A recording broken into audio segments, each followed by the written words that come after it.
Good evening, everybody. Thank you very much for joining us for this very special webinar tonight.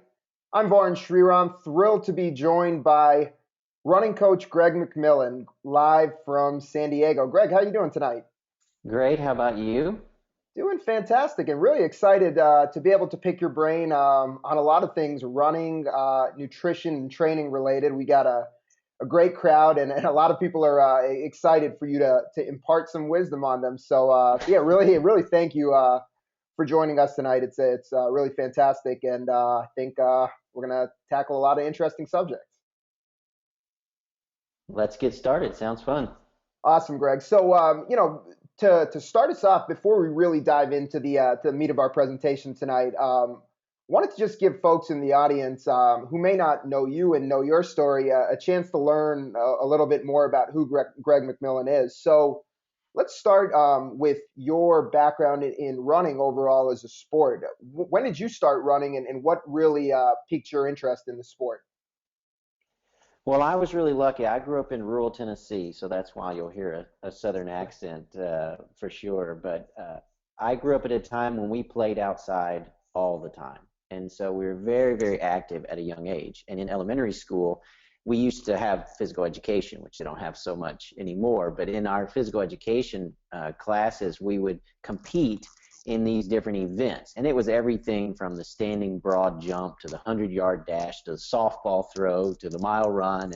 And the best kids in your grade from your school got to go represent your school at the county-wide field day, which was a big deal to us because we competed in the football stadium at the high school. So that seemed like, Cowboy Stadium. It seemed so gigantic. And I won the mile at my elementary school, and then I won the mile in our county championships. And of course, the high school track coach just goes and watches that, and he knows who his athletes are going to be. He waits till you get to middle school, and he starts talking to you. And so I always was good at running and enjoyed it, but it was really in high school, I think, being part of the team, being part of a high school cross country team, that's where I caught the bug. And every runner knows that feeling where it suddenly becomes really important in your life. And I'm so glad there's a new running boom because it's so hard to describe that feeling to people who aren't runners.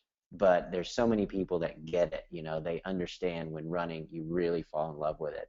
And then was, really dedicated to it. My goal was to be state champion because that was a big deal when I grew up, and I was able to do that. And then running college and try to be professional after college, even though I was probably more semi-pro division, what do they call it, class A or double A or triple A or whatever, and just love the sport. And I've been doing it ever since. And I really, I think like a lot of people, I feel like I'm a better person when I'm running. So you, with your background, starting off as a miler, now you moved into endurance, and then done a host of several marathons. So when did that whole kind of shift happen for you? When you said I really want to start running distance? I think I followed the natural progression that people who start running early in high school, like I did. So I ran the 400 meters to the 2 mile in high school, and then you move up to the mile to 10,000 in college, and then you move from 10K to the half marathon, and then eventually to the marathon. So I've been lucky to be able to compete at all of those distances, from a quarter mile up to the marathon, and try my best at all of those, and have enjoyed reasonable success at them. And I like all the distances. I think that's helped me be a better coach because I have a lot of experience at all those distances. I can kind of appreciate what people are going through when they're training for the mile, or they're training for a 5K or half marathon, or the marathon. But it's been kind of a natural thing. And then it's been interesting. Now I want to go backwards. Now I try, if there's a mile, if there's a road mile anywhere, I want to go run it. It's sort of interesting that you build up, and then suddenly you start wanting to do more variety. And so you started as a runner yourself, and then moving into coaching. When did you sort of think to yourself, hey, I can use my experience and the wisdom I've gained in my own running to help others? Well, it kind of happened by accident, to be honest. When I was in undergraduate, I was studying kinesiology, which is sort of a combination of anatomy and biomechanics. And if you're studying anything in that realm, then people start asking you questions. And so I would just answer questions. And then they would start asking you for a workout. So I'd give them a workout. And then you write a training plan, and suddenly they're calling you coach. Yeah. So I really didn't go into it from the standpoint of I want to be a coach. I just was kind of studying exercise science to try to help myself run a little bit faster. And in the process, began to work with more and more people. And I really enjoy that. I think anybody that's in sort of a personal service industry, you love helping people achieve their goals. And that's what started for me was in undergrad, starting to work with athletes, and then have been lucky to do it for a number of years now. It's been a lot of fun, and also to work with a really wide range of athletes, from people just coming off the couch out from behind the computer and getting started up to athletes competing in the Olympics and everybody in between. So it's been really fortunate to be exposed to a lot of different situations, and learn from each of them.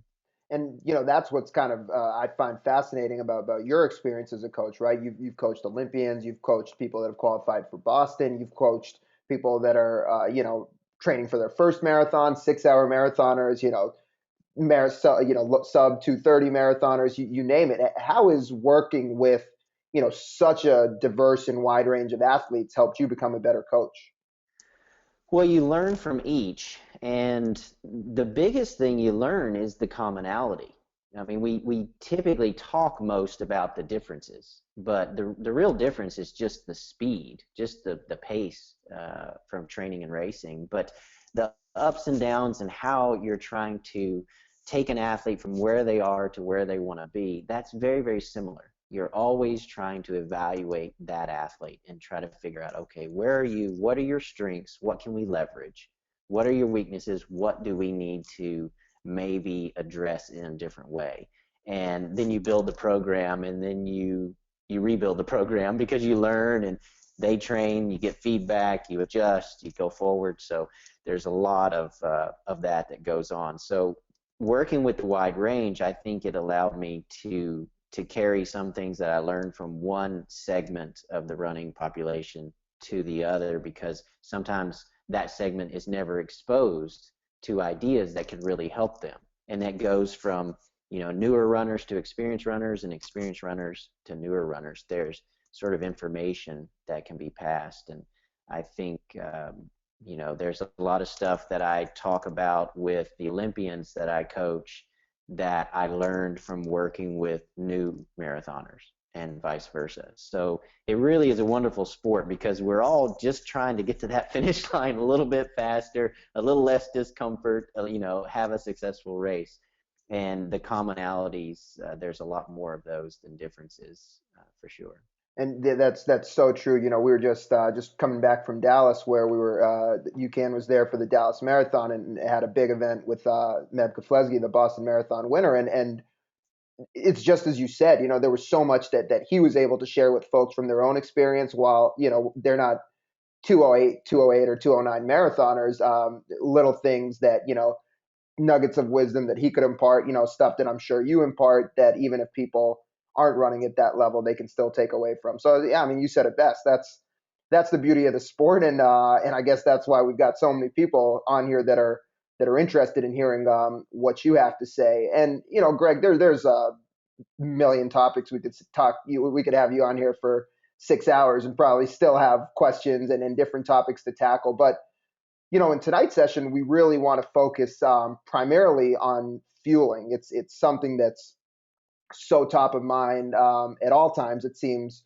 to runners. Just before we get into the meat of our discussion, when runners have questions for you or trying to pick your brain, how often does it come back to nutrition and to fueling? Well, it's a big component in events that are going to last more than 2 hours. And for most of us, that's half marathon, marathon for sure.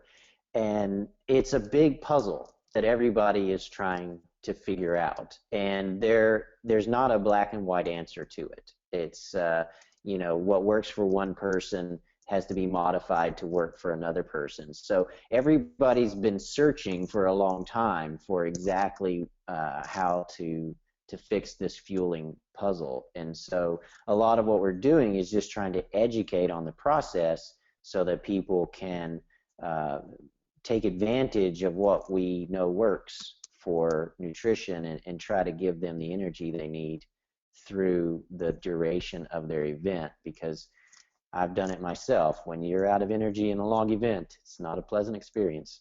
Yeah, absolutely. So, Greg, coming up, you've got an interesting academic background as well as your experience as a running coach. So, when you were coming up in the sport, what were the attitudes or sort of the recommended protocols for fueling? What were you learning in the classroom and thinking that this was the right way to fuel? Well, I grew up in a time when Gatorade was invented. And so that was a big deal that there was this supposed drink that was going to really, change the game for us. And of course, everything started to flow from that. Then the research started on what will extend endurance or help endurance performance. So, I was taught the standard stuff, the 6 to 8% carbohydrate solution, which is what most of the sports drinks products are, every 15, 20 minutes. And you do that through the duration of your event. And that, was supposed to help you fuel your performance better, avoid the wall, not bonk, that sort of stuff. And so it started very liquid, and then soon people weren't being successful with just that. And so then gels came into play where people were trying to use that as well. And of course, now there's a lot of different products, from blocks and shots and gummy bears and jelly beans. Everything under the sun is out there now. Again, people just trying to, they're running out of fuel. They're running out of energy. And so they're trying to find a solution for that. So, like every runner, you obviously have experimented, I'm sure, with the whole variety of the sugar-based fuels. What did they do for you, and what were the challenges that they posed to you? It caused a big challenge mentally, because in the classroom I was learning this should work. And then when I was racing, it wasn't working. And I was frustrated because I was pretty detail oriented. So I was doing it exactly the way it was supposed to happen, but I was not having the effect that I wanted. And so then I began the process that everybody starts, which is you begin to experiment with lots of different types of products, flavors, timing, everything, to try to figure it out. And it just, I couldn't use that type of product. I couldn't find a solution that worked for me. And that was very frustrating, because it was supposed to work, and it wasn't. And that really was the light bulb to say, you know, this is not exactly the end all be all. There's a little bit more to it here than just those guidelines. And Greg, as you're talking about the sugars, even if you put sports nutrition aside, right? If we kind of think of some common, I guess as I like to call them, runner foods, whether it's cereal or the banana, or people might have the fruit yogurt. There's the bagel. Even a lot of these carbohydrate based foods um, contain a lot of sugar. So how about the kind of the evolution of the fueling process as you played around with sports nutrition, as you played around with different carbohydrate sources? What did you feel when if you experimented with sort of the food approach? Well, this has been a real positive change of late, is that I think most people are becoming very, very aware of the amount of sugar in our diet that's somewhat hidden in products that we don't think is there. And so, like a lot of people, I was fairly lucky that I could get away with eating those products when I was a bit younger, but a bit older now, and I notice if I eat those products, that's not a good situation. And so I think it's really good that there's a lot of awareness of the sugar in our diet. And that doesn't help us with our running performance to be exposed to a high amount of sugar all the time. That's not, that doesn't set the body up to burn more fat when we're exercising and have a more stable blood sugar situation when we're racing. And that's why I think you see a lot of people moving away from a high carbohydrate diet and really being very careful with the amount of sugar that they're ingesting in their regular diet. And what you kind of just teased something that we're going to talk a whole lot more about, the idea of keeping your blood sugar stable in terms of optimizing your energy and feeling that steady energy. But obviously, what you just talked about with the sugar in the diet and moving away from the sugar-based fuel sources, this is an evolution. This is certainly something that maybe we're just on the cusp of in the last couple of years, and attitudes or feelings are changing. How about for you personally? You previously mentioned that it was a little challenging to learn one thing in the classroom and then transfer it over to your running and kind of feel like there was a better way. How did you in your mind evolve and say, what traditional research and what I'm learning doesn't seem to be the most effective way to go about this? Well, I had a very good teacher in my graduate studies, and he said, look, the laboratory is not reality. It is a lab. And what matters most is reality. When you're racing situations trump what you find in the lab. So the laboratory is supposed to explain what we see in the real world, not the other way around. And so for me, that really sums up how I look at it. And if I don't have a good experience with something over and over again, or if I don't see a good experience with, lots of people that I work with, it begins to, it comes through as, okay, this isn't working exactly the way we thought it did. And the problem, of course, is that some people can get away from it, away with it, I should say. And some people can get away with it for a little while. But we're starting to realize that even if you can get away with it, that doesn't mean that it's good for you. It doesn't mean that it's setting you up for a healthy lifestyle and to help you in your running performance. And that's why I think most runners, at least, middle-aged like myself, we're pretty conscious about the amount of sugar in our diet, and we're really focused on trying to eat clean, trying to eat more natural products, trying to avoid processed carbohydrates and eat things that look more like real food. And that's a really good trend that is good for your health, and I think it's pretty clear it's also good for your performance.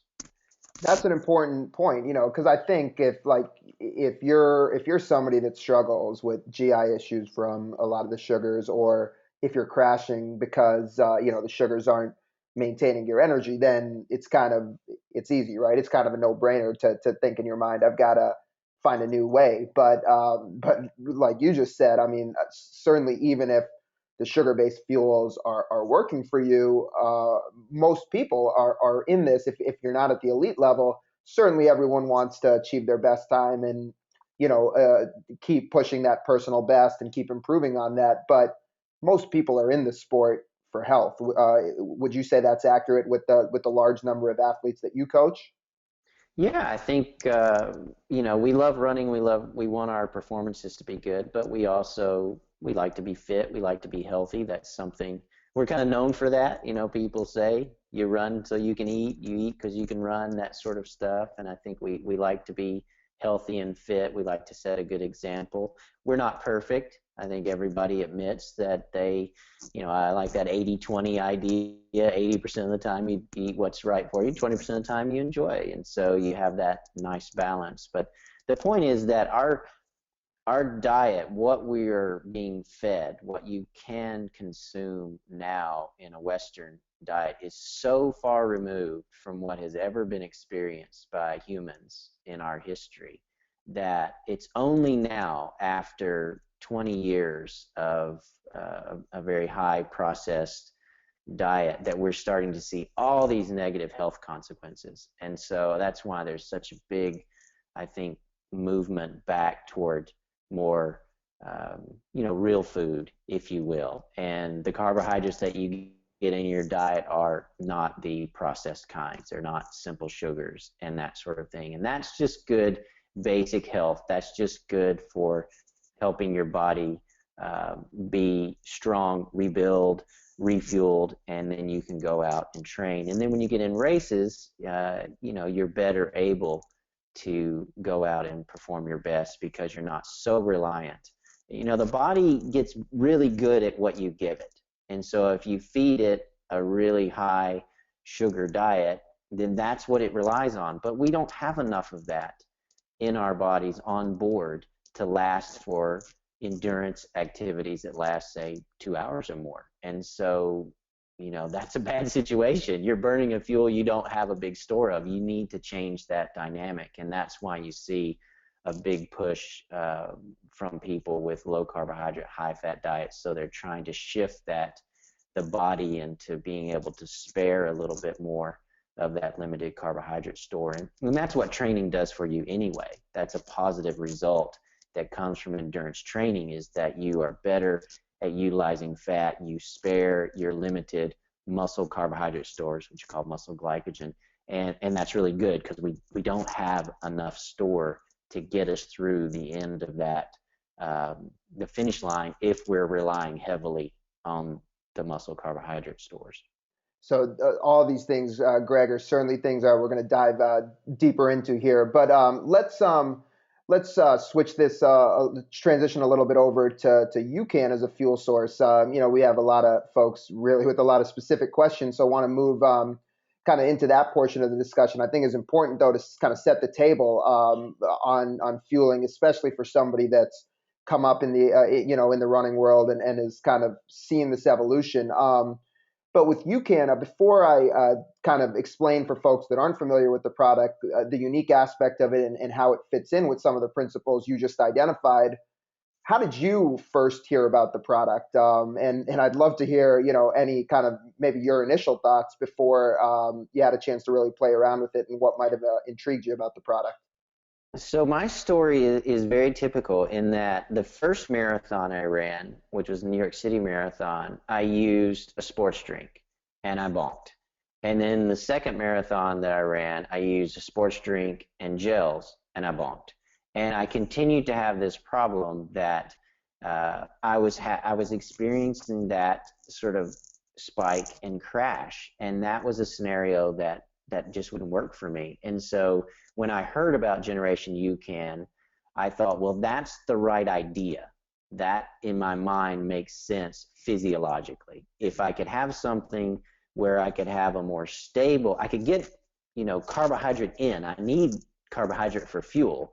If I could get it in, but my blood glucose level could stay more stable, and if I could burn a little bit more fat, that would help me avoid the bonk. It would help me avoid that I take a drink, I feel good for 5 minutes, 10 minutes, and then I'm really tanking. And then I can't drink enough, I can't ingest enough to keep from avoiding the sort of crash.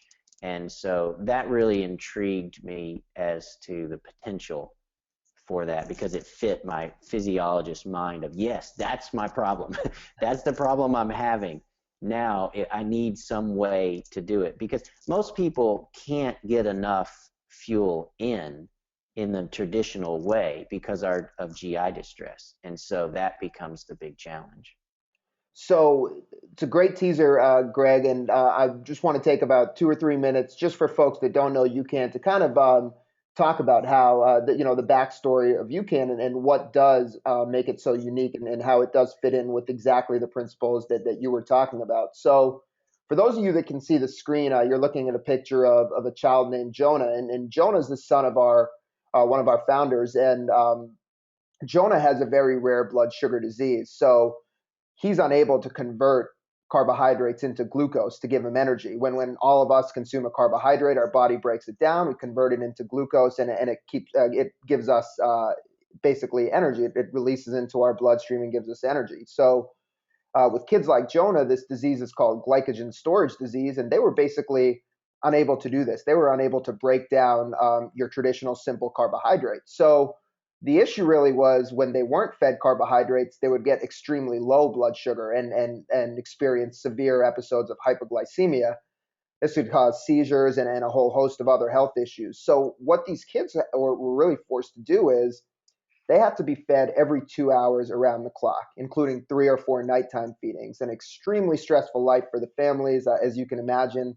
There's actually a documentary on YouTube called Life by the Clock, where it details the lives of these families, setting multiple alarm clocks to make sure they didn't miss a nighttime feeding for their child. And really, what they found in the early 90s was that regular Argo cornstarch that you can buy in the red boxes at the grocery stores, this would actually break down slowly enough. It wouldn't, cause that big surge in blood sugar, or that rapid release of carbohydrate into the system like the more simple carbs. It would break down slowly enough where these kids were able to take a large enough dose to get 2 hours of steady energy at a time. But again, this, as I mentioned, this required the kids to be fed still every 2 hours, be fed cornstarch every 2 hours to maintain steady energy.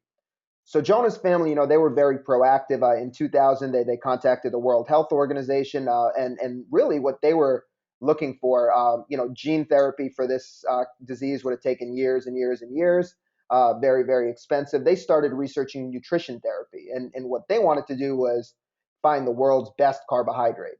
In their mind, the world's best carbohydrate is something that would break down slowly over time and keep Jonah's blood sugar and energy steady.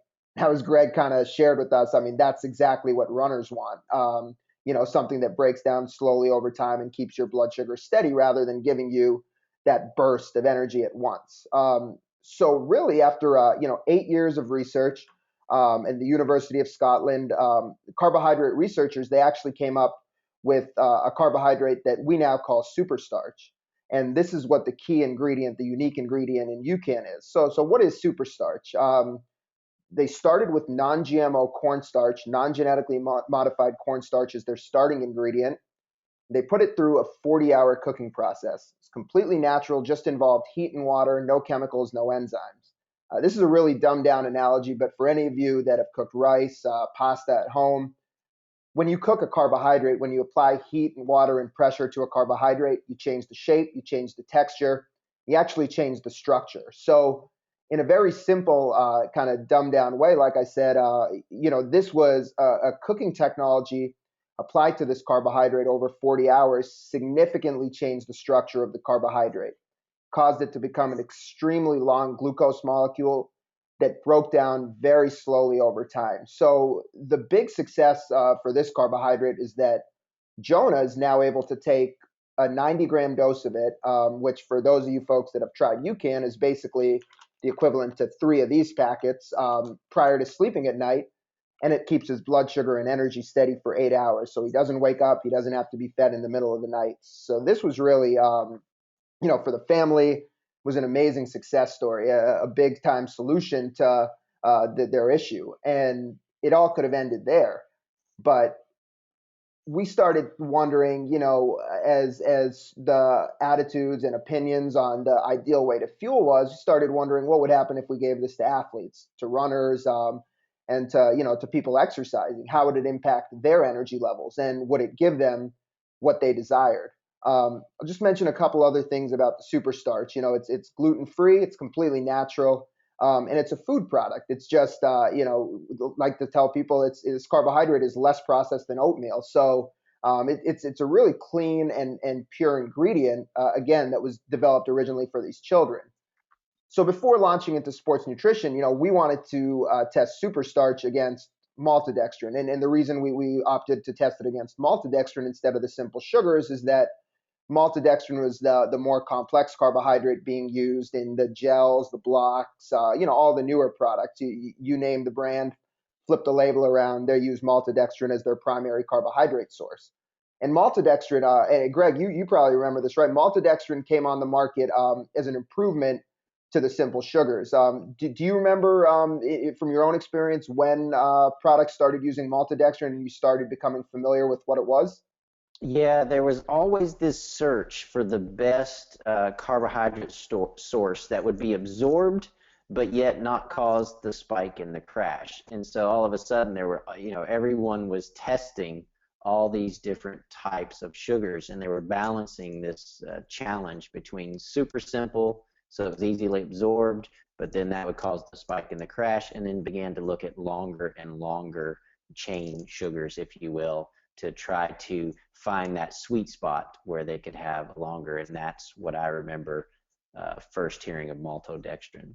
Absolutely. And so Jack asks us. I'll answer this right now. He asked, why cornstarch is the starting ingredient, say, versus potato starch or something else. So, Jack, if I take it back a slide, what I failed to mention was when the carbohydrate researchers were looking at all different sources of carbohydrate for Jonah and for these kids. They looked at everything, so they looked at potato starch, rices, wheat, barley, tapioca, and again, this was not done with sports performance in mind. This was done with what's going to maintain blood sugar the longest, and they found that the non-GMO cornstarch was actually what yielded the best result in terms of blood sugar maintenance. So that was really the decision to go with non-GMO corn was just when all carbohydrate sources were evaluated. This is what was found to yield the best results. So as Greg talked about, with maltodextrin, it was certainly an improvement over the simple sugars. And when it came about on the market, one of the big things that people found was because it was a larger molecule than the simple sugars, it was more complex carbohydrate, it emptied from the stomach quicker. So a lot of people that were struggling with GI issues from the Gatorades, found that with maltodextrin, it did work a little bit better on their stomach. But if you look at the graph, and this is comparing, a 25-gram serving of maltodextrin versus a 25-gram serving of our super starch, which is, what you'll find up 25 grams is about what you'll find in a typical gel. Or a typical serving of a maltodextrin based product. With maltodextrin, you see the blue line, you get that big blood sugar spike initially, and then about the 30-minute mark, you start to get that significant decline, that sugar crash. And even if you think about the fueling protocols that are recommended for a lot of the gel type products, the reason behind a gel every 30 minutes, every 40 minutes is really because that's when your blood sugar starts to crash. So when it drops, you got to spike right back up right away. So over the course of, a marathon or a long training run, you're putting your blood sugar through this up and down, up and down, up and down, and it's not really ideal for energy maintenance. Just the way it makes you feel isn't optimal. You want to feel nice and steady during your run. So with super starch, as you can see with the red line, um, the nice thing is not only is there never that spike, but then the decline is very slow and steady. So you never experience that sugar crash. And if you're able to see the screen, you look at the x-axis, even 2 hours later, with the 25-gram dose of the super starch, blood sugar is still right around baseline, right around where you started. So really what this is showing is that you take a 25-gram dose of super starch prior to your exercise, it's going to break down slowly over time and maintain that steady level of energy for a couple hours. Greg, let's transfer that kind of over to your own personal experience with the product. What do you remember experiencing, when you first used UCAN before a run, and what have you felt, I guess, since then? Well, exactly as I think that graph shows, and that's what appealed to me about Generation UCAN was that, I was experiencing the blue line a lot. And I think when you're racing, that blue line is accentuated because then you're using so much of that fuel that you really do feel a little bit more of the crash. So for me, I really struggled with that low feeling that I would get after an energy drink or certainly a gel, which was a little bit hard for me to take in.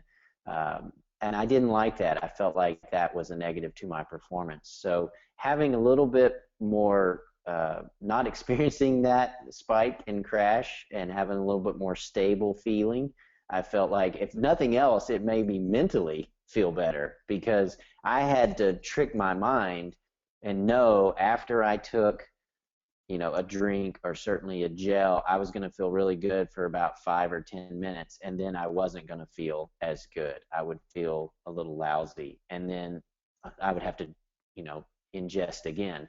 And so to avoid that, because I'm all about simplicity, it'd be great if we didn't have to do anything during a marathon. Wouldn't that be wonderful if you could just do nothing?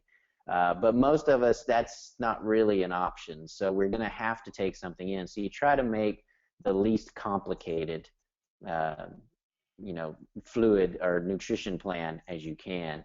And I think something that maintains, I just didn't have that sort of crescendo, up and down. And mentally, that was really nice to not have. And marathon's hard enough, much less having to battle that sort of thing.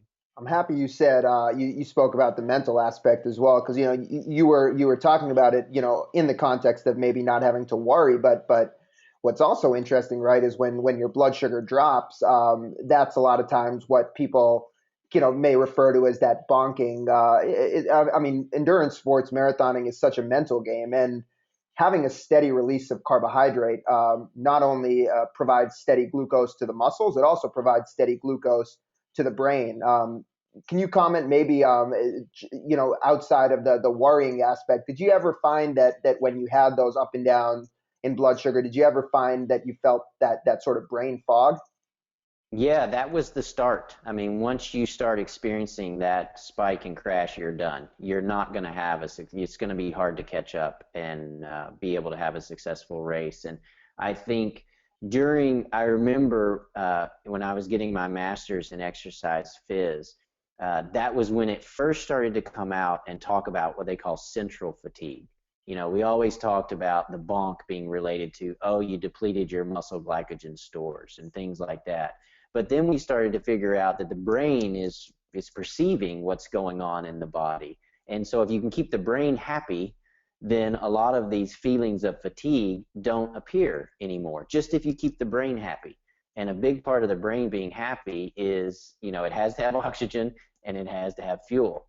And so if you can have a steady level of blood glucose, then the brain is happy. And if the brain is happy, then you won't have it won't send that voice, won't yell quite as loud that you feel bad. And that's, Dr. Tim Noakes has really been sort of championing the idea. He calls it the central governor. There's a lot of other people that are doing a lot of research on this connection between our perceptions, this feedback loop of how we experience the body, how our brain, kind of like a car's computer does, it's got all these sensors out there and it's receiving this feedback and making decisions, and how the brain can really control a lot of that. And I think that is a big part of why Generation UCAN is successful. I mean, if you talk to people like Meb, and he's used everything and he's been successful, and he really says this is his secret weapon. And I think part of that is later in the race, and if you look at how he performs, it's remarkable how good he is late in the race. That's so, when he got fourth at the Olympics, when he had no business getting fourth Yeah, at the no Olympics, question. because he ran so much better late in the race. And I think most of us, remember from Boston just how well he ran late in the race. And even New York this year, just unbelievable, his ability late in the race. And you wonder if part of it is that his brain is happy. The brain it doesn't feel threatened by this spike and crash, spike and crash. It says, okay, blood glucose level is comfortable. I'm okay with that. Everything's good. We can worry about something else. I think there's that's probably plays a bigger role maybe than we understand at the moment. Yeah, and then for so many people, the marathon, it really starts later in the race. So that's a great point you raised. There's one more really significant aspect of UCAN, which I see a lot of questions about, and I'm going to talk about this graph, but I want to put it in the context of what Jim asked. So Jim said, Greg has previously recommended that runners not take carbs before or during training long runs in order to enhance fat burning capability. Has and kind of asking, how does consuming UCAN before or during long runs fit in? So, Greg, I'll let you weigh in on that in just a second, but I want to explain what people are seeing here, because this is really changing a lot of traditional thoughts on fueling. So we talked about the steady release of carbohydrate and the steady blood sugar that UCAN provides, and there's a hormone in the body called insulin. It's one of the most sensitive hormones in the body. And it's a hormone that anytime you spike blood sugar, you get a subsequent spike in this hormone insulin. And insulin has a couple functions. You know, it helps transport that sugar out of the bloodstream. It's also a storage hormone, and more specifically, it tells the body to store fat. So with traditional carbohydrates, your gels, your maltodextrin, sugar-based fuels, what's really happening is that you're putting your body into fat storage mode rather than fat burning mode. So if you're having a fast acting carb prior to your run, or you're constantly fueling with fast acting carbs during your run, your body's relying on burning sugars. Where UCAN really changes the paradigm is that it's a completely different type of carbohydrate because it releases so slowly over time. If you look at the red line on this graph, it virtually flatlines this fat storage hormone insulin, meaning that it's providing you with a steady source of glucose to keep your brain happy, as Greg said. You know, you still want a steady release of glucose. You just want it at the right rate. But because it doesn't spike your insulin, it's allowing you to freely burn fat throughout exercise. So Greg, to comment specifically on Jim's question, probably a lot of what you were saying might have been related to the sugar-based, more simple carbohydrates. Have you evolved your thinking in terms of, still being able to burn fat during a long run and implementing UCAN? Well, it's the great thing about UCAN was it fit my paradigm. What I was trying to do was trying to increase fat burning during activity. And if you flood the bloodstream with a lot of sugar, then the body will burn that. It will say, oh, great, there's all this sugar, let me burn that. And we were trying to avoid that. This was back before there was Generation UCAN. We were trying to get people to avoid that scenario where their body was saying, oh, there's all this sugar in my bloodstream, let me use that instead of this fat. And we really want to burn fat. And I think that, some of the research on Generation UCAN is kind of the best of both worlds, where we're able to burn more fat like we were trying to do on a low carbohydrate or low glycogen run, but yet we were able to maintain this stable blood glucose level. So I think it actually is the best of both worlds. I don't think it's bad to not have anything. I still think that it's fine to run on a fasted state, low glycogen state for experienced runners. But a lot of people are really sensitive to that state, and you have to be careful. That's what I've always said in the articles I've written. If you're going to do this, you got to be careful. You don't do it where nobody knows where you're running. You don't do it at night in the woods. You make sure that you're around people, because you can get into trouble. So I actually think that from the scientific standpoint, Generation UCAN possibly could be the best of both worlds, where you can have this really high fat utilization rate because you're not spiking the blood with glucose, but yet you can maintain a happy brain because your blood glucose level, as you've shown in these last couple of slides, will stay more stable, and it's not going to drop down to levels where you get hypoglycemic. So I'm a big fan of the concept of, can we burn more fat? That is a really big adaptation that we want. And I don't see that Generation UCAN necessarily conflicts with that idea, because some of what we're seeing from the preliminary research with Generation UCAN is that we're having a high and sometimes higher fat burning rate from it than when people are ingesting a more traditional carbohydrate mix. So it's still good to try to burn more fat, and I think what we're seeing is that Generation UCAN allows that to happen while maintaining a stable blood glucose level, so you don't have to worry quite as much about bonking during long runs, that sort of thing. And a couple important points you raised, Greg. In terms of exercising in a fasted state, like you said, there's absolutely value in that. But that's exactly right. It's not for anybody. Some people, find that their workouts really suffer when they do that, and maybe don't have just aren't willing to commit to it. So UCAN is a great option to keep you. Some people have kind of called it the fat burning carbohydrate. It's something that's keeping your energy steady so you don't have to sacrifice that workout, but it's still giving you the benefits of being able to burn fat during your long run. And that's really the uniqueness. And to kind of just stay on that point for one more second, there's a lot of things that are low glycemic and don't spike blood sugar and allow you to burn fat.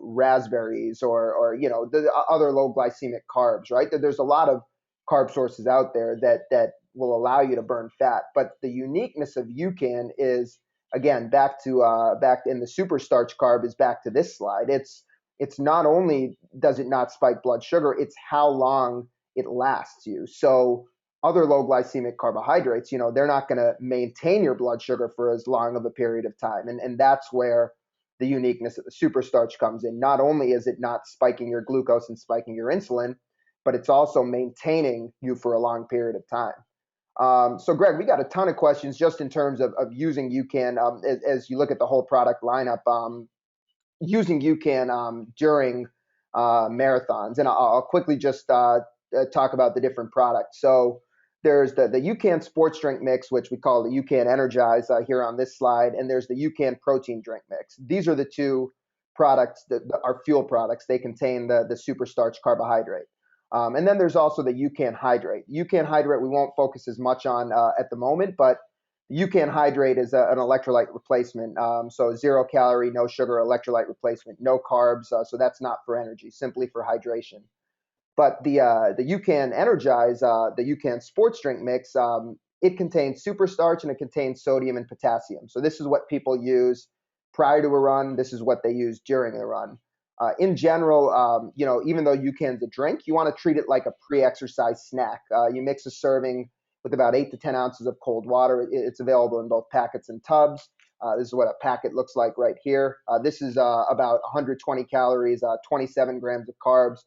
This could go into about 8 to 12 ounces of water, or really as much water as you'd like. And you want to drink it about 30 minutes prior to exercise. This one serving, this is going to last you about 90 minutes to 2 hours, just that steady release of energy without needing to refuel. Now, if it's really hot outside, if you're a heavy sweater, you can certainly hydrate. And again, we do recommend something without sugar when you're hydrating. The UCAN Recover, the UCAN with protein, it certainly can be used as a recovery product.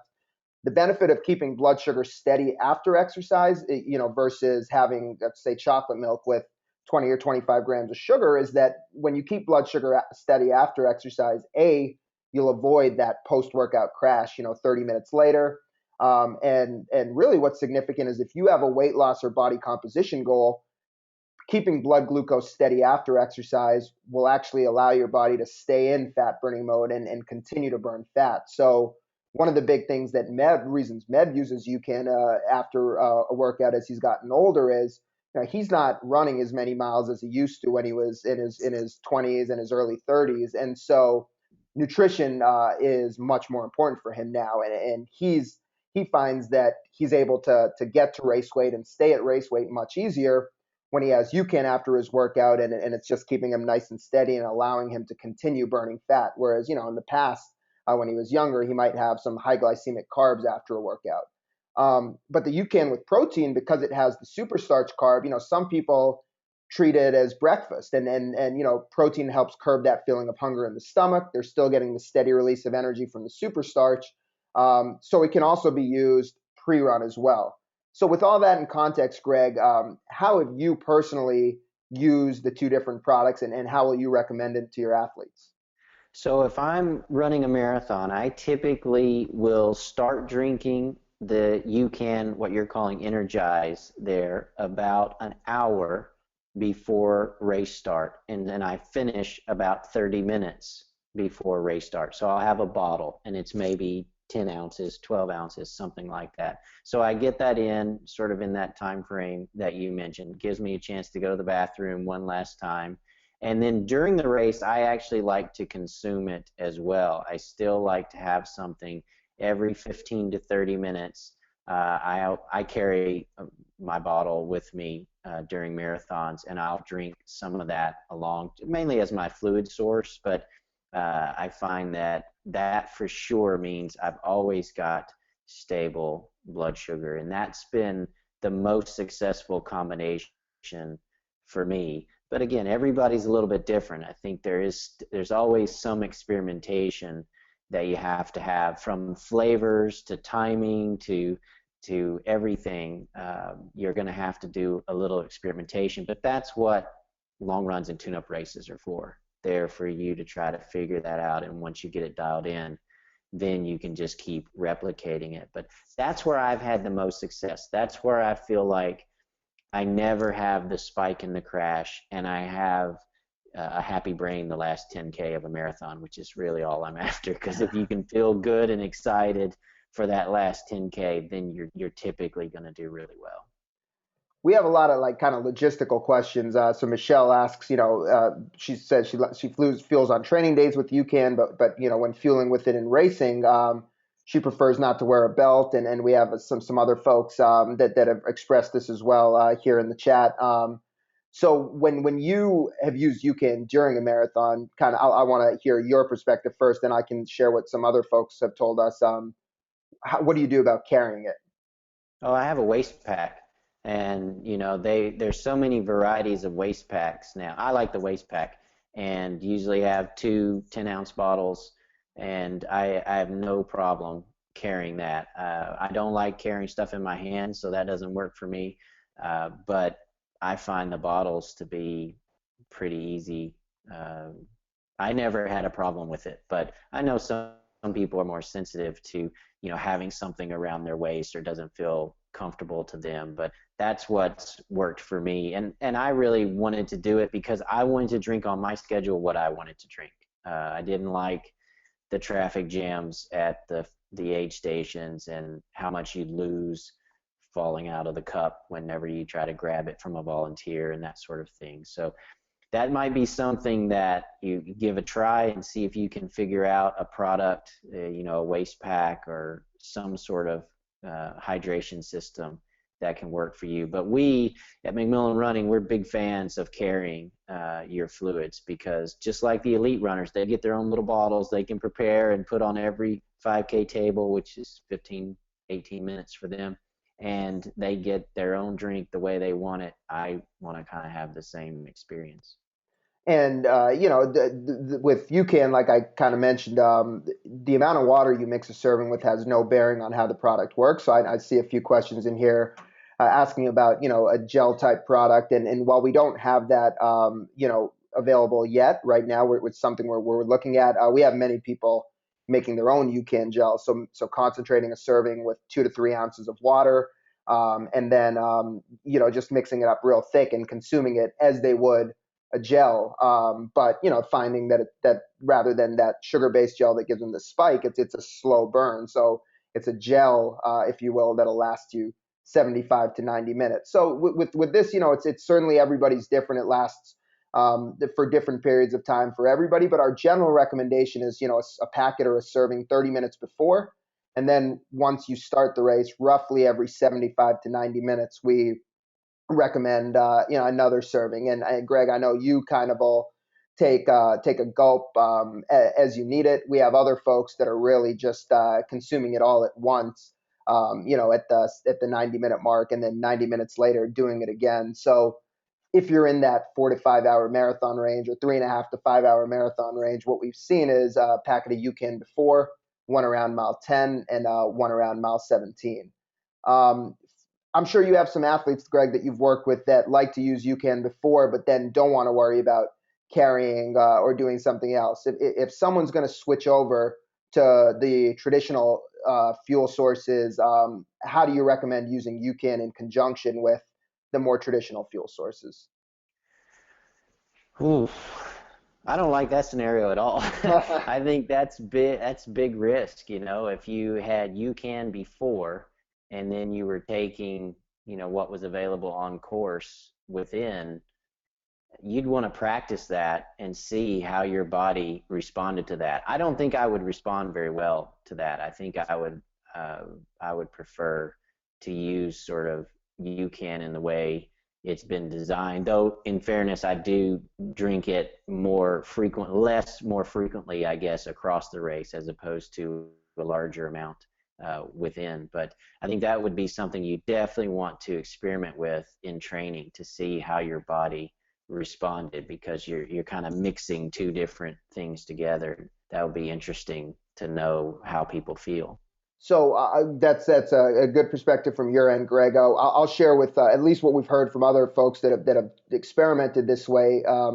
We really don't recommend taking UCAN before and then taking a gel every 30 minutes. That's counterproductive. One's designed to keep your blood sugar steady, one's designed to give you that surge. So if you were for whatever reason to do that, what we would just say is drink UCAN before, let it run its course, whether that's 90 minutes, 2 hours, and then once you've gotten, um, you know, the UCAN's run its course, then you switch over to the sugar-based fuels, and then you stay there. You don't want to go back and forth. So for the folks asking me, do we not need gels anymore? If you're using UCAN like Greg does every 70, or having it at intervals during your race or your training, then yes, the idea is this is replacing your other sources of carbohydrate. Now, if you're just going to use it before and you're going out there for 3 hours, I'm not at all telling you a serving's going to last you 3 hours. That there will be a need to refuel with something else in the middle of your run, and then that's where you make the decision whether that something else is UCAN or that something else is another product. Greg, it's let's see, we got a bunch more questions. You got another 15 or 20 minutes to stick around with Sure, us? Awesome. sure. I do want to just real quick as a thank you to folks on this webinar, just let you know about two quick offers. A lot of folks that have never tried UCAN before. I'm posting a link in the chat now. You'll also get this email to you. This is probably for folks that want to try the product. This is going to give you 2 packets of the sports drink mix, the orange flavor, 2 packets of the protein drink mix, and 2 sticks of the hydration. If you go to that link, which you will get in your email, it's $12, free shipping. So this is at a discount and a great way to try the product. For those of you that are more experienced UCAN users, as a thank you for joining us. And if you've picked up any tips from Greg and want to incorporate it more into your training, you can go ahead and feel free to visit generationucan.com/McMillan. That'll give you 15% off and free shipping on anything from our online store. So you can mix and match however you'd like and add anything and order anything that you'd like.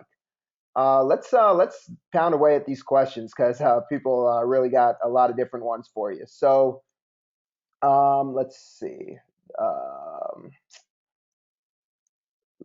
I'm follow a carb-free, low-carb diet. I'm here to figure out how this will play coming up to my first marathon in March.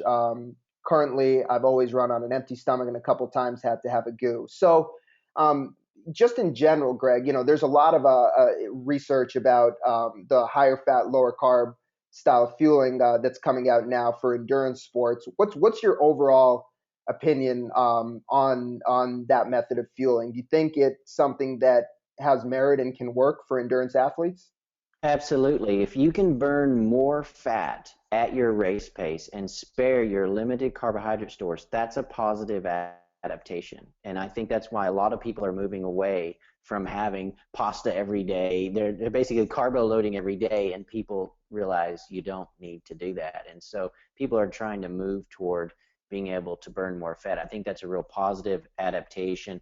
Like I said, some of the preliminary research I've seen is showing that the use of Generation UCAN, because the stable blood glucose, is actually allowing a higher usage of fat burning at exercise. That fits really well into my paradigm of really wanting to improve fat burning. So I think from that standpoint, it fits very nicely with that runner's goals, where you don't have to have a large amount of carbohydrate before and during the race. You can basically focus on letting Generation UCAN provide a stable carbohydrate source, and hopefully all the fat burning that you've improved with your low carbohydrate diet, hopefully that can, really shine through on the day of performance. Because you hear about athletes, they're able to fat adapt to the point where they can run, at race pace, marathon race pace, and they are just, they can do it. They have really adapted their body to be able to burn more fat and not have to rely on carbohydrate stores so much. And the fascinating thing about that is, like, even the leanest people have tons and tons Oh of yeah. stored fat. So I often hear this, I mean, many runners are very lean, right? And they might say, if they can't pinch it or if they can't really see it on their body, they might say, well, I don't have enough fat to burn. But let's take somebody like Meb, when he got to the starting line at Boston, he was about 5% body fat, 122 pounds. Even Meb has, you know, 4 to 6,000 calories of stored fat. Now, a guy like me, I'm probably much more in that 40 or 50,000 range. And what's fascinating is, there's an Olympic dietitian by the name of Bob Seebahar, who is one of the guys that was really instrumental in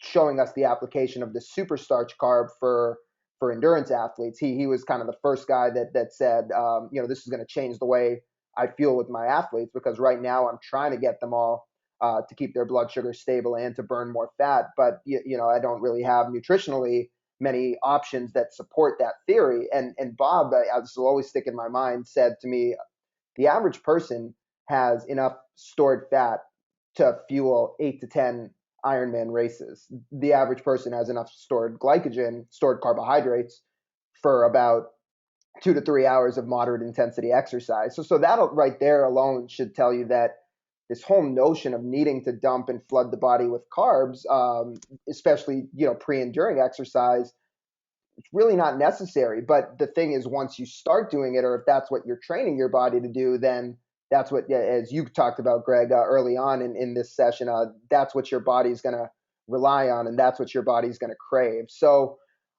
certainly there's ways to train where you can teach your body to burn more fat, and now there's a fuel source that can also teach your body to burn more fat. Um, so, Greg, someone wants to know, and I know the answer to this. Have you tried UCAN products with your athletes? So I know you've had several athletes use UCAN with success. So maybe you could just kind of talk about the range of athletes that you've implemented UCAN with, and the effect that it's had on them. Yeah, all I can say is I'm a fan of Generation UCAN. Obviously, now I have a relationship with the company because I think it's a great product. And so, what I do is when people ask, I say, this is what I think is successful. You should give it a try and see. And that's what I do with everybody, whether it be the pro athletes or new runners. If you ask me, I'm going to say, this is what I think is a good source. And more people are having success. At first it was me, kind of an experiment of one, and now I think there's more and more people having success. There's a little more research coming out. We're getting, dietitians like you're talking about are doing a lot more work with it. And so, it's becoming less my opinion and more, what other people are finding as well. But I'm just saying, give it a try. If you're having struggles like I did with a traditional method of dosing with carbohydrate, then Generation UCAN is worthwhile to try and see if you have the same experience where you have this crash in the bonk, or do you not? Do you feel different? And you're an experiment of one, and you should give everything a try to see if you can figure it out. But what I like is it simplifies my race day fueling. I don't have to carry, I don't look like I have a buffet around my belt of products to be able to, get through a marathon. So this is really important. And you brought up a good point. We get about 3.5 times more energy from a gram of fat than we do a gram of carbohydrates. So if you really want to tap into a big energy source, it is trying to burn more fat. So we've talked a lot about endurance, Greg, and we have folks, asking about high intensity interval workouts, or shorter workouts, different ways outside of the sustained effort long runs. How have you played around with UCAN, either with yourself or your athletes, outside of that 12-mile run or 16-mile run, and have you found that it's had an impact? Well, we primarily focused on it with endurance activities where you're having fatigue from, basically running beyond where your carbohydrate stores can fuel you. And so I think that's an area where it's going to be interesting to see what people find, particularly as you go into a lot of different sports, because I know Generation UCAN is used by a lot of college athletic programs and professional teams that are involved in lots of different types of activities, from things that are real high intensity with short recovery to high intensity long recovery and things like that. So you probably know more than I do just based on the results from what a lot of those programs are doing. Absolutely, and what's fascinating is that there's always in exercise physiology. I know you learned this, Greg. Been the thought that at higher intensities the body wants to burn carbohydrate and can't burn fat. And we've gotten a lot of fascinating data from people that have hooked themselves up to metabolic carts. There's a guy named Lance Leo. He's an endurance coach out in Minnesota, and he, basically did a treadmill test, used a maltodextrin product, and then got on the treadmill, ramped himself up to 10.9 miles per hour, very fast, right? A sprint, and uh, basically saw that he was burning 88% carbohydrate and 12% fat with the maltodextrin. Now he did the exact same test a week later with the super starch and found that at the same intensity, 10.9 miles per hour on the treadmill, because his blood sugar was steady and insulin was low, that he was burning 53% fat and 47% carbohydrate with UCAN. So, granted, that's one person. We've gotten several folks send us similar types of data, but it's really challenging a lot of the traditional notions of exercise physiology by showing folks that when blood sugar is stable, regardless of the intensity, excuse me, your body is always going to be able to burn fat. And I don't want to get this confused in any way. We're not saying that UCAN is still providing you with a source of carbohydrate. It's just providing you with a steady release rather than all the carbohydrate at once. So that's really what's coming into play. So it's not that you're burning only fat. It's just you're getting a carbohydrate source that allows you to access fat. And when you're exercising, no matter the intensity, the body's always going to be able to burn fat. So that's to speak to that question. That's something that a lot of folks have sent us and that they've found. Greg, what about the adaptation to UCAN? So we have a few people asking about that. What have you found? As you've used it more, have you found that it took you a while to get used to this method of fueling? What have you seen?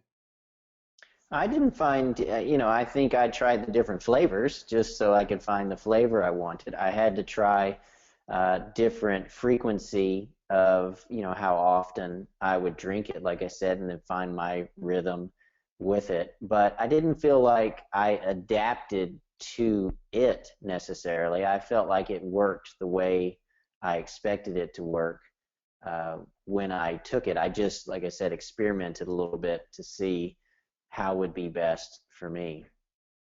I don't think that answers the question. I'm No, that's sorry. I didn't feel like I needed to use it 10 times before I got an sure. effect from it. Well, and the thing with you, Greg, is you were always eating a pretty clean diet, right? Low in sugar, low in processed Well, foods. I wouldn't go that far.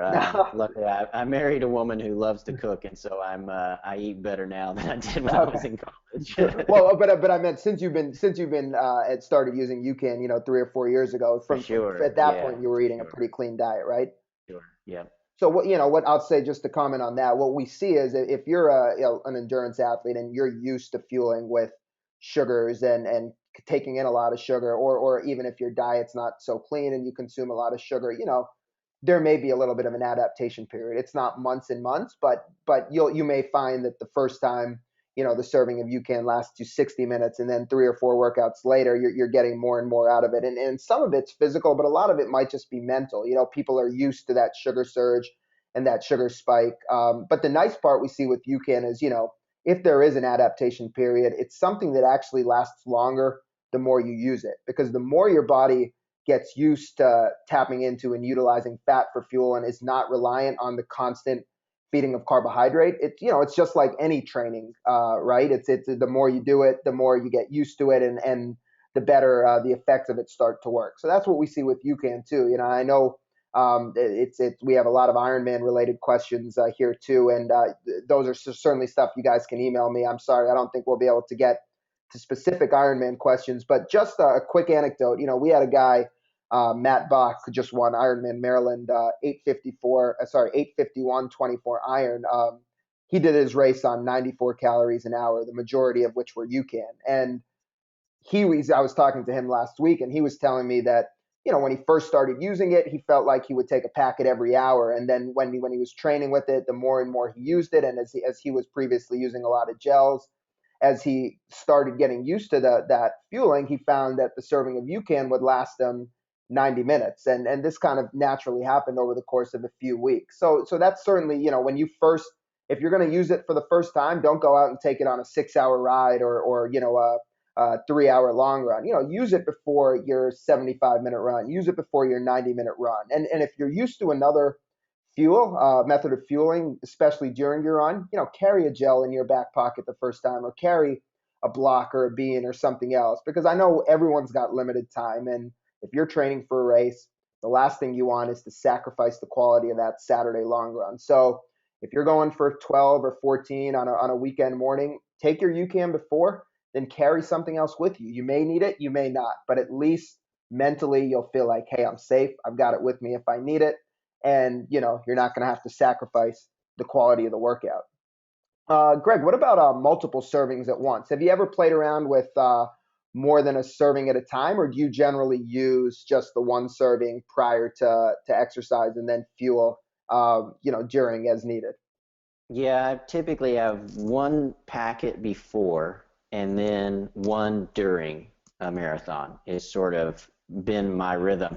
Because you have to mix it with fluid, I can't ingest that much fluid. So the limitation for me would seem to be just the ability to ingest more fluid. I suppose you could make it thicker, but I've kind of been mixing it sort of as it says on the package, with sort of a water bottle full of water plus the UCAN. So I haven't experimented with more, but that would be interesting information as well.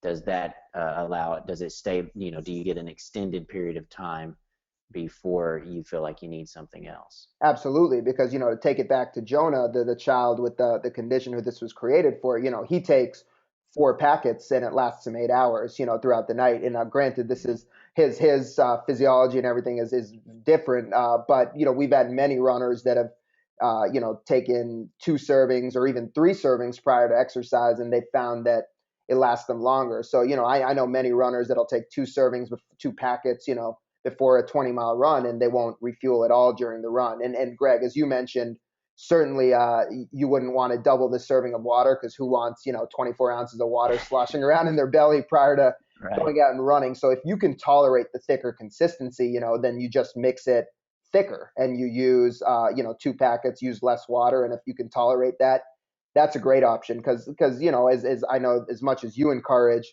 folks to carry with them. I'm sure you run into this issue with runners too. There's many folks in here saying they like the idea, but they just really don't want to carry. So that's something to Well, think. that might be the answer then. I Yep. mean, I think that's a perfect thing to experiment with, is that suggestion. And I've never done it. I think that's a great suggestion. My question would be, how are they mixing it? Is it one water bottle with two packets in it, or is it made into a paste of some kind, like a gel? That would be the interesting thing to note. I guess Jonah would have that same scenario. Yeah, and so with most people that I've spoken to that have doubled the dose will actually just mix it thicker. So they'll use the Yeah. same amount of water mixed two. Or some people will just plan ahead and say, hey, let me take this an hour before, and that'll give me enough time to use the restroom. So so it's as simple as that. Let's see, Gray. I really appreciate your time, and I just want to wrap it up with maybe two or three more, and then we'll close this out. And for everybody, is trying to hopefully answer a variety of different questions. So hopefully, in the course, if we didn't get to your specific question in the course of this session, we were at least able to touch on what you wanted to know. But everyone has my email. You could certainly feel free to shoot me an email, and I'll be more than happy to answer any questions we didn't get to. And having talked to Greg at length about his own personal experience with UCAN, I can kind of give you some insight from what Greg has told me. Let's see. Let me see if there's one that. Greg, a lot of people are naturally asking us about the low carb diet. So Um, any resources that you found out there, either produced by yourself or that'll kind of educate people on how to go about still training for endurance sports while on a lower carb diet? People are, I guess, really looking for guidance on that. Yeah, I think the people that know the most are, Dr. Tim Noakes. You probably want to, he's big into low carbohydrate, high fat diets right now. And obviously, with his background in endurance sports, he obviously is going to start talking about that connection. I think a lot of the people that did a lot of paleo discussions that were endurance athletes, again, that sort of moved into the idea of lower carbohydrate. And so those are really good resources. And it is about with that situation is that, if you're trying to do endurance activity that is limited, if you don't have carbohydrate, you got to solve that puzzle somehow. And that's why, as I mentioned earlier, UCAN may be a great product to use so that you can use it around your key workouts, but then the rest of the time you can have a very low carbohydrate diet and high fat diet. They seem complementary to me, and again, possibly the best of both worlds. It's going to play out. We're going to know more and more and more as more people start to learn about Generation UCAN and use it, and then we're gonna learn from that. But I think it's complementary. I think when you're trying to have a low carbohydrate diet, but yet be an endurance athlete, you're trying to find a solution where you can still power your activity so your quality isn't suffering, but yet not have to consume uh, products that you're trying to avoid. And that's why I really like Generation UCAN for that standpoint. Another Tim Noakes is a fantastic resource. He's on the cutting edge of a lot of this stuff. Another person to look at is Dr. Jeff Volek. I'm not sure if the study's already been released, but he was doing a big study, on high carb versus low carb endurance athletes. And if that's not out already, it's something that should be released very soon. So he's another really good resource on that. Greg, I'll ask you one last one before we wrap it up. Let's see who the lucky winner is here. Let's see. Have you played around, Greg, at all with using UCAN middle of the day as a snack, using it all as a meal replacement in any way, using it as breakfast? A lot of people want to know outside of the workout how UCAN might fit in. Any thoughts on that? Yeah, I like the recovery drink in those cases. So if you're trying to either you're not going to get a meal in, so you need something, or you're trying to not have a meal, I think the recovery drink with a little bit of protein is fantastic. And that's, often with my daily schedule with drop off of my son at school and then doing a run, I'm not eating until almost lunchtime. So I often use that as an in between. So that's a great product to have. The portfolio keeps expanding, so it's a really wonderful opportunity to have that. So for me, post really hard effort is going to be the recovery drink. And then if I'm replacing a meal or not going to get a meal and I need something, I would use the recovery drink. And Greg, like you said, if you are going to use it as a snack, certainly the UCAN flavors with protein would will give you the benefit of the steady blood sugar. So a lot of times when we feel that 3 p.m. feeling or that mid morning hunger, it's because we have a drop in blood sugar. So the super starch carb will help prevent that, and then you're getting the benefits of protein to curb that actual physical hunger you feel in your stomach. I mean, in terms of using it as, a meal replacement, like I like how Greg said it, really thinking of it as a snack. Now, if you want to use it as really a complete meal, then it's great. For breakfast, I'll often do like unsweetened almond milk, a cup of spinach, some nut butter, and a UCAN protein packet and blend it with ice. So UCAN on its own, will give you the right type of carbohydrate and protein.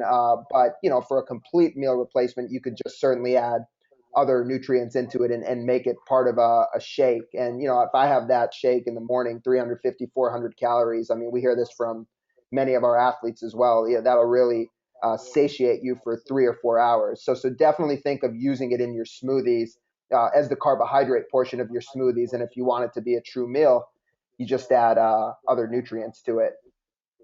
So with that, Greg, we've had you on here for close to an hour and a half. Just in closing, I know many of the athletes that you coach are in here with us, but if people want to get, more involved with you also from the training side of things, what's the best way for folks to engage with you and to get your training plans? Well, obviously go to the website, McMillanRunning.com, and there's a calculator on there, which is really popular, and then we offer training programs and coaching services utilizing our sort of training methodology and work with athletes across the spectrum from new runners to really fast people to less fast people, young people, older people. It's fun for us. So certainly love working with athletes. That's what we do. And if somebody's goal driven, it's got a goal, it means a lot to them and wants a little help, then we're available to them. And like I said, I appreciate the opportunity to be involved with UCAN now. I used it for several years and then was excited when the opportunity was to partner together to try to expose more people to it. So like I said, all I can say is if you're looking for a solution to that problem that I had, the spike, the crash, the bonk, then it's a worthwhile something to give a try, and hopefully you can have success like I've had. And it's kind of funny that we always catch ourselves saying this, but one thing that we really touched on just briefly was, and I'm just gonna have to ask you this quickly before we sign off, is the ease of UCAN on your stomach. So when we talked about it in the context of maltodextrin, the reason maltodextrin was easy on the stomach is because it was slightly more complex than your simple sugars. Uh, More complex carbohydrates have a higher molecular weight. They get out of the stomach quicker. So with the superstarch, the carbon UCAN, just from a science standpoint, it's actually 5,000 times the molecular weight of maltodextrin. So that's a very fancy way of saying it's easy on the gut. But Greg, anything you can share, in terms of the ease on the stomach of UCAN with you? Well, I think that's another part of the solution for a lot of people because if you find a product that you like, a sports drink or a gel, it's hard to get enough of it in. If you remember the graph that you showed of the blue line that spikes and then drops, that means you have to dose again before that drops all the way down. And so there it is. So that means throughout the race, you're going to have to continue to do that. But the stomach can only handle so much. And of course, it begins to change what it can handle across the race. So the stuff that worked for you at mile 5 make you gag at mile 20. And so part of what I like about UCAN is you don't have to be just jamming, trying to jam so much product into you throughout the race. It can be a lower level threat, if you will, to the gut, and that really helps avoid the stomach issues. And you see it all the time. I mean, people, we always talk about how they love that gel at mile 7, but they threw up with it at mile 21. And it's just so hard to get so much product in over the span of a marathon, let's say, and not begin to have some gastrointestinal discomfort and that's not a pleasant situation either. So again, I'm just looking for simplicity. I didn't want to have to take a lot of stuff. I didn't want to have to worry about digestive problems, and I wanted to feel better over the last 10K. Those were my goals, and I felt like having one product that I could take the way I described seemed to be the answer to that. And I think a lot of people are struggling with that, and that's why I think it's worth giving it a try and see if it works for them. Greg, I'll close you on this from a comment from Brian. I've trained with Greg for 7 years. He's the best. I'll echo Brian's sentiments, Greg. You are the best. You're a wealth of knowledge. Like I said, I mean, I ambitiously told you this would be an hour. I feel like if we had to be 6, I would still have questions to ask you. This is just one small component of your wealth of information that you've accumulated over the years of running and years of coaching. So again, really appreciate you sharing your insights with everybody. Let's do this again in a few months when when we're hitting the training season for spring marathons. I think we'll have a lot more to discuss by then, and maybe some of these studies that people are asking about in terms of the lower carb, high fat approach to fueling would have come out. So there'll always be stuff for us to talk about. And thanks again for giving us some of your time tonight. Yeah, thank you. Like I said, myself, I'm just a runner trying to get a little faster, and I try to help other people do the same. So I appreciate that opportunity. So thanks a lot, everybody. You will be getting a recording of this in your email just in about an hour or two later tonight. Those two special offers that I mentioned, you'll also get all that info in your email. I know there was so many questions. If anybody was looking on the webcam and you saw my eyes diverting, I was really trying to sort through all the questions. So if we didn't get what you wanted to know specifically answered, just email me. We're big on education. This is a different method of fueling than what you're used to, and at the very least, I hope that came across. So I understand that a lot of what we're talking about might be different than what you've known coming up and running. So we're here, not only to talk about UCAN, but also as an educational resource. So yeah, feel free to get in touch with me. We've got a team of dietitians on our staff as well. So if you've got a really technical question, I can definitely refer you to one of them. And thanks to Greg. Thanks to everybody for joining us tonight. Thanks for giving up some of your Wednesday night to hang out with us. And we will see you next time. Thanks, Greg.